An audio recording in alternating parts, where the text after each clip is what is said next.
Look at this footage. Two advanced U.S. Navy fighter jets slam into each other in midair, instantly igniting into a massive fireball.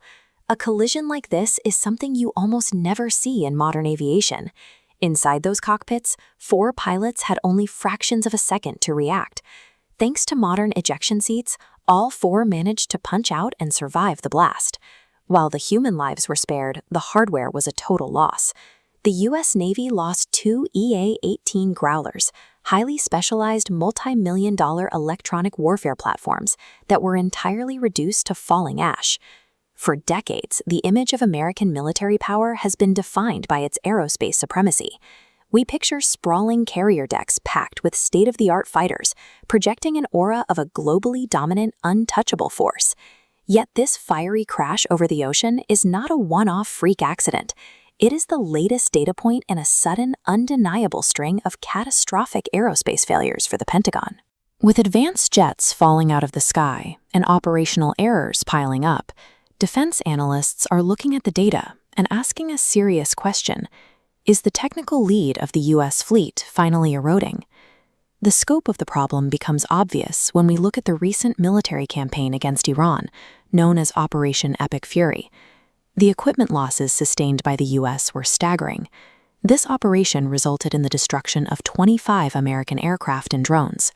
The losses spanned the entire technological spectrum, including the military's premier stealth fighters, assets that are supposed to be virtually invisible to enemy radar. The operational humiliation continued when Iranian forces managed to shoot down an advanced Boeing F-15, a heavy-hitting fighter jet the U.S. aggressively promotes to its allies. What makes that loss particularly alarming is the condition of the enemy. At the time of the shootdown, Iran's air defense network was already severely degraded.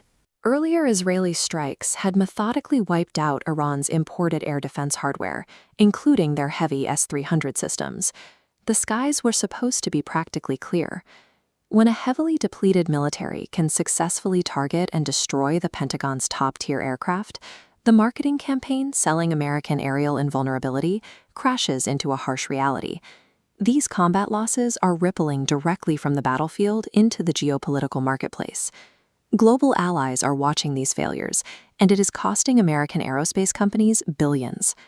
Take a look at this procurement flowchart. Recently, the Indian government launched a massive military tender for medium multi-role combat aircraft. India systematically eliminated American aerospace giants Boeing and Lockheed Martin from the competition. U.S. politicians exerted immense diplomatic pressure, pushing hard for India to adopt the F-35. But the Indian Defense Ministry looked at the performance data and ignored the political demands. Instead of purchasing American hardware, they bypassed the U.S. entirely and signed a deal for French-made Rafale fighter jets. The economic fallout is immediate and severe.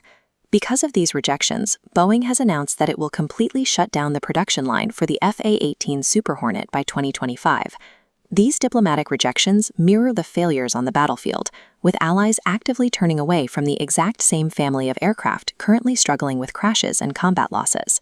This vulnerability could soon be tested on a massive scale. Right now, the geopolitical tension in the Middle East is pointing toward a renewed, large-scale U.S. military operation directly against Iran. Based on recent statements from U.S. leadership, the political rhetoric is escalating rapidly, warning adversaries that the clock is ticking and the window to comply with American demands is closing. If an invasion order is given, military doctrine dictates a rigid first step. Before any ground troops can safely advance, the military must achieve absolute air dominance, clearing out enemy positions through extensive carpet bombing. The immense burden of that initial high-stakes clearing operation will land directly on the shoulders of the U.S. Air Force and the Navy's aerial fleets. This sets up a terrifying stress test. Can a military that is currently struggling with mid-air collisions, pilot errors, and combat shootdowns actually execute a flawless, overwhelming bombing campaign? The Pentagon now faces a double-edged crisis: the physical loss of advanced hardware and a rapidly deteriorating geopolitical reputation. Any upcoming conflict will serve as the ultimate audit for the United States. It will prove to allies and enemies alike whether American air dominance remains an active reality or if it has slowly eroded into a relic of the past. If you value clarity over chaos, explore more on Clear Lens X.